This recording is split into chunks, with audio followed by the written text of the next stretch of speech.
Good day, everyone. Here is my video recorded presentation with regards to the mathematics teaching approaches, methods, and techniques. So there are 11 approaches and methods in teaching mathematics. Let's start on the first one.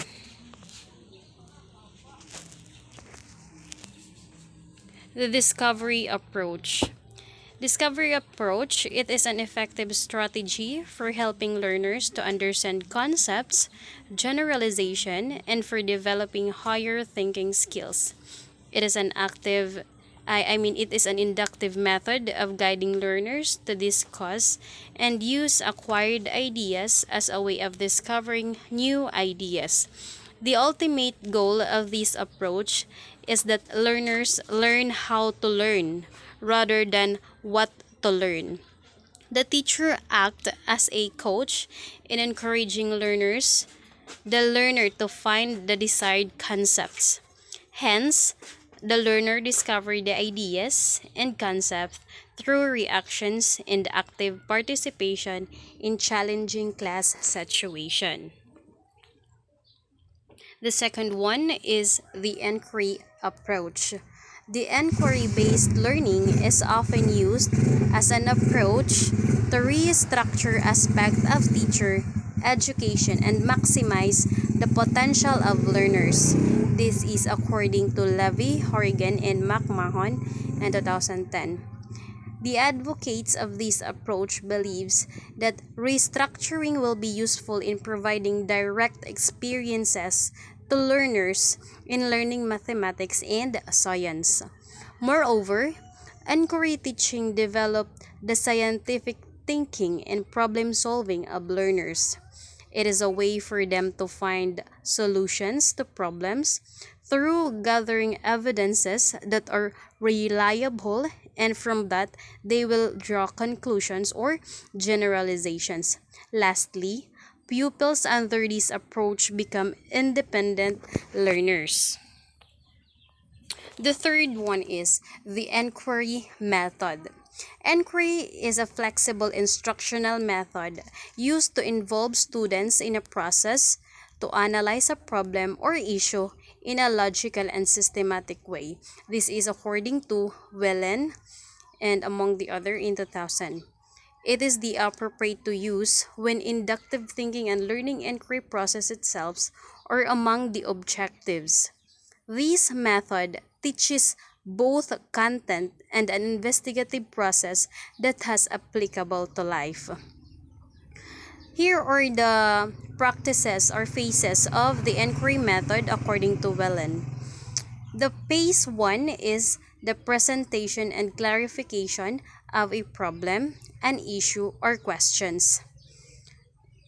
Under this phase 1 is state the objectives, provide rationale, identify the problem, an issue, or a query. C. Relate to students' experiences and lives.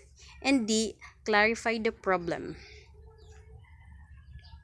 While for the phase 2 is the formation of hypothesis. A. The information of tentative explanation of solutions. B. Clarify hypothesis. For the phase 3, the collection of data. A. You have to facilitate the identification of sources of evidence. B. You have to assist in the evaluation of the evidence.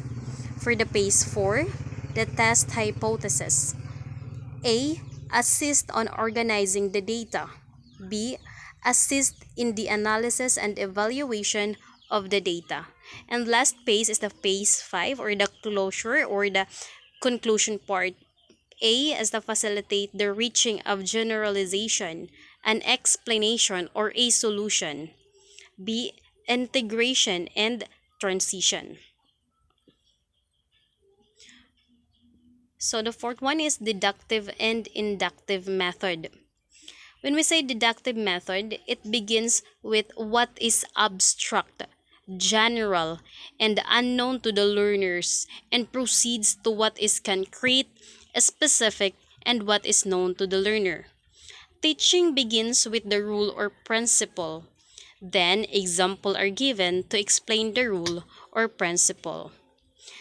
While on the other hand, when we say inductive method, it starts with what is specific, concrete, what is known to the learners, and ends with what is abstract, general, and unknown.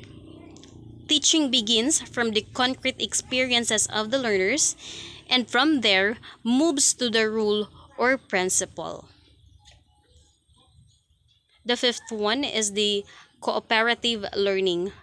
Cooperative learning is an educational format that is useful in many strategies in teaching mathematics. This format, students work together in a small mixed ability groups to achieve a particular goal or to complete an academic task. It fosters social skills, positive peer relationships, and high level of self-esteem, thus reducing competition and increasing cooperation among students. So there are five common formats used for cooperative learning. First is the Student Teams Achievement Division or the STAD. Second is the Think, Pair, Share.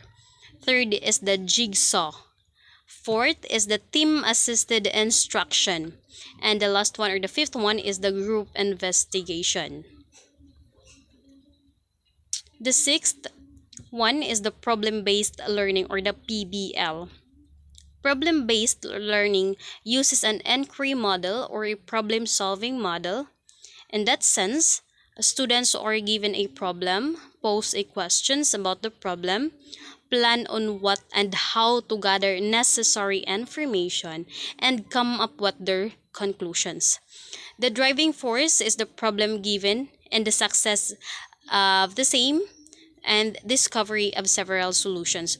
So there are 8 steps in problem-based learning. First step is to read and analyze the problem scenario. Second is to list what is known. Third is to develop a problem statement. Fourth is to list what is needed.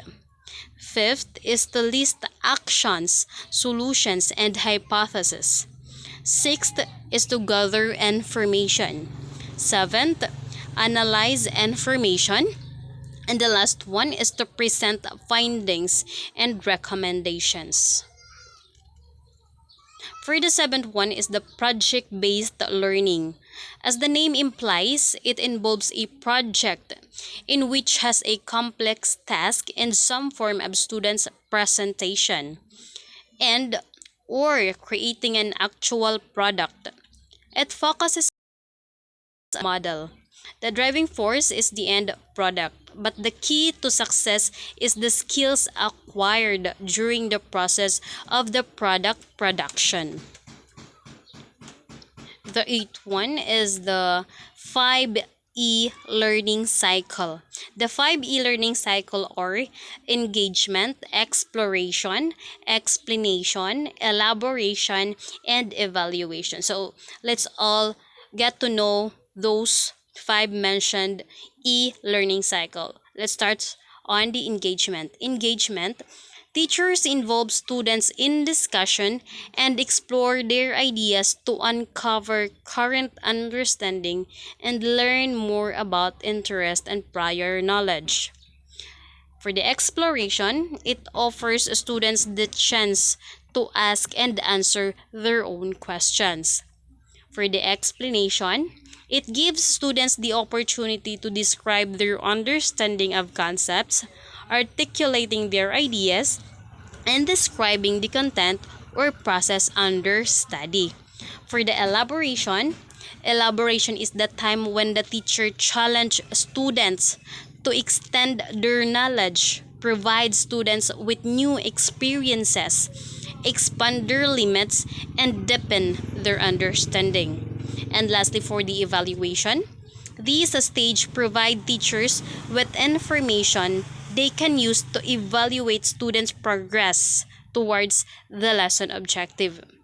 It also provides students the chance to reflect on and evaluate their own ideas and the ideas of the other classmates can be a powerful element of instruction.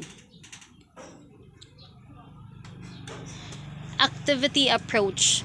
Activity based mathematics instruction is based on activity by involving learners in reading discussion, practical activities, engagement in solving problems, analysis, synthesis, and evaluation. This is according to Festus in 2013. Innovative teaching methods that provide positive mathematical learning experiences could help to enhance students' achievement in mathematics.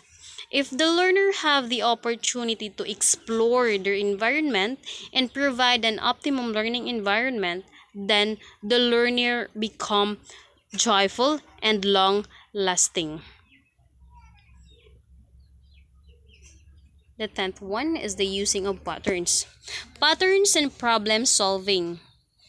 Instructional mathematics program should enable students from pre-kindergarten through grade 12 to engage in several tasks involving the understanding of problems, patterns, relationships, and function. This is in according to NCTM 2000. So the second one is the patterns and algebraic thinking.